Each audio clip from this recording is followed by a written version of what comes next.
and Malcolm have prodigious guts and shit, so I'm just like, Jesus, if Malcolm puts a gun on somebody's head, that gut splits in two like earmuffs around that person's ear, and he's like, they fucking absolutely love it, man. It makes them want more and more, and they go crazy. He's like, and then just when I'm about to come, big fucking crescendo, and they love this so much. I said, what do you do? And he's like, just when I'm about to come, I pick up my gut really high, drop it on their fucking head. And I was like, I'm glad you found love, Malcolm. But he was always trying to convince me to go for it. He's just like, dude, in the gay community, you'd really fucking clean up and shit, man. You should think about it. And I was just like, I don't know. He's like, the thing is, he's going, I bet you never fucking take your shirt off, you know, during sex with your wife. And I was like, dude, I don't take my shirt off in the shower by myself. You know, I come out of the shower with a soaking wet fucking shirt and then quick put on the robe before anybody sees my shame and shit. And he's like, well, in this world, you wouldn't have to do that. You wouldn't have to hide from the fat. You'd embrace the fat. They want to talk about the fat. They want you to say, feel my loving lard and shit like that. So he's been around for a while. He's been my friend. I met him at the Toronto Film Festival and shit like that. Many years ago, 1994 with Clerks. And we've been hanging out ever since. And he's gone through, like I said, many changes and shit. Wound up being this gay dude who you would never know was gay because he's so fucking butch. But he's the kind of guy that's like, how about I suck your fucking dick? And you're like, all right, man, all right. You know, just kind of give it to him out of fear more than anything else. But he's great. He's absolutely one of my dearest, if not my best friend, and I love him to death. And he's talented. That movie, Bear Nation, is really worth seeing. The bear community is kind of fucking fascinating. They have all these like, if you're a bear here in America, you're a bear and shit. If you're a bear in Alaska, you're called a polar bear. If you're a bear over in Japan or something, you're called a panda bear. It's cute. And Mosier was like, what am I? You know, because Mosier's very thin. And Malcolm was like, you're an otter. And Mosier's like, really? He's like, yeah, you're very slick in the water and you're thin and whatnot. So we started calling Scotter the hotter otter. And he likes it very much. But anyway, yeah, Malcolm, great friend of mine, love him to death. Thanks for keeping Smodcast free. It's real Gretzky of you. Thank you, sir. I try. Thanks, man. I always feel bad at a moment like that. A bunch of people in the audience going, why aren't we talking about comic books anymore? He just said some fat dude got his dick sucked. Well, he did. How are you, man? I am getting there. How are you doing, Kevin? I'm good. I'm good.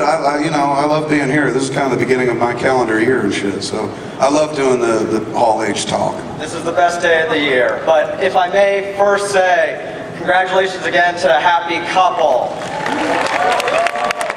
This beautiful man. And I want to be in Morgan Spurlock's movie too. So anyway, oh, and I hate to get. Do you know how to get into Morgan Spurlock's movie? Be the guy that's like, congratulations, happy couple. That would totally make the movie, man. They'd be like, anything can happen at Comic-Con. Including stabbings. Totally. Which actually... This is the room to do it in, man. Seriously, this is the Hall H is just for all hell. You come in, you take your life in your own hands. They're like, no, it's not Hall Hell, it's Hall Harm. I hate to get all Chinese on you too, but we actually draw circles with a compass and not a protractor, so... Oh, is that right? I just had to throw that out there.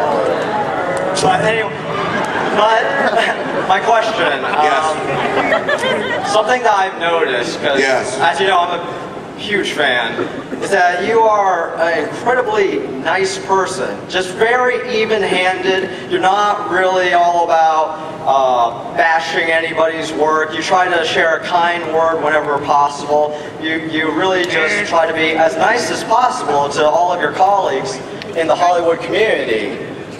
At the same time, no one gives discredit where discredit needs to be given better than you. We've seen it in the commentaries and Evening with Kevin Smith. I think everyone here loves that John Peters story. Yeah, everyone loves hearing that. With that in mind, I wanted to tell you that at another panel earlier this week, Danny Elfman shared a very interesting story where someone's asking him about what was the hardest movie he worked on. Without blinking, he said, it was Batman, because John Peters did not want me there. I had to leave the project for 6 or 8 weeks because the producer wanted Michael Jackson to score Batman's theme, Prince to score the Joker's theme, and Michael Bolton to score the Love theme for Batman. Would you like to comment and or maybe add to the song of John Peters? No, not really. But I was kind of interested to know that. I was like, what else did Danny Elfman say? They're like, well, Danny Elfman also said it feels real good when someone's blowing you and they put a finger in your ass. I'm like, I agree with that. Did he give any other inside dish? I'd heard about the Michael Jackson thing. At one point they were pursuing Michael Jackson to do a Batman song. He said that when he finally came back and he got to play the theme he wrote for Batman, John Peters jumped out of his seat and started conducting, and like, you know, that's when he knew that him and Tim Burton were home free. Right on, man. Yeah. Can I ask another question? You're gonna ask me a question? I'm kidding. It felt like I did because you gave me a really long answer, like I would give you. But it was good. I liked it. I thought that shit was interesting. They didn't, but fuck them. I'm gonna be riding home with the wife tonight going, did you know that fucking Prince and Michael Jackson almost collaborated on Batman? I learned it from my man in Hall H. Thank you, sir. Hey, thank you. Thank you for the kind words, too. Hi, my question comes in 14 parts. Sweet, let's try the first 6. No, I'm kidding. I know Cop Out just came out, and yes, talking about what's next is kind of presumptuous at this point, but do you know what you're working on? Is it going to be like Red State? I am. Red State is the one we're doing next. After talking about it for like 3 years, finally we're actually moving forward with it. I found the money. It's crazy. I found the money, man. Like, you can't find money in this town anymore.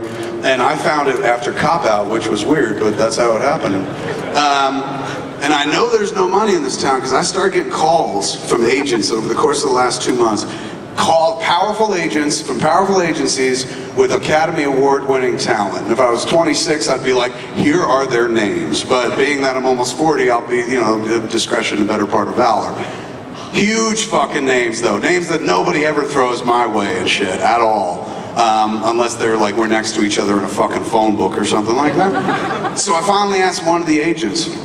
There's a dude at ICM who I didn't know, but I got a phone call and they were like, I have Guido whoever calling for you from ICM. And I was like, his name is Guido? Guido, the killer agent? I gotta talk to this guy, man. And Guido offered me yet again like some really fucking big talent for the movie and shit. Well-known talent that have won Academy Awards, 3 Academy Award winners. And I was just like, dude, you gotta tell me, man, what's the fucking scoop here, man? Why am I getting these calls? Because I make the donkey fucking movies. What's going on? Am I being punked or is that done now? And he was just like, no, man, everyone wants to be in the Kevin Smith business. And I was like, dude, don't bullshit me, don't agent me. And he goes, nobody's working right now. I go, really? He's going, yeah, they're fighting over scraps. That's why I'm calling you. So it's weird, like in this moment where, I mean, I'm not going to say, I've got my pick of fucking all the great talent, but I have more talent kind of coming my way, not by virtue of the fact that anything I've done impresses them, just because there's not a shit ton of work out there right now and whatnot. So I could like cast the movie up, but it's only a $4 million movie, and I really want the movie because it's so different than anything else I've ever did. Like, it's not really a comedy, it's flat out horror movie. So I want it to be kind of looking different than everything we've ever done. I don't want to use any of the same faces or people that would be like, oh, it's that person, hence we're in a movie and shit like that. So I've searched real long and hard. The story is kind of about, a lot of people have compared it to Fred Phelps and the Westboro Baptist Church and shit like that. It's about religious fundamentalism run awry. And the main bad guy is a character named Pastor Aben Cooper. And so I had to find somebody to play, and it's a fucking killer role. It's like, you know, it's not as good as Hannibal Lecter, but he's the Hannibal Lecter of that movie. He just has no cool mask. So I was looking for a dude to do it, and the dude that I fell in love with, the dude that I really, really wanted to cast and reached out to, was this actor named Michael Parks. And Michael Parks, yes.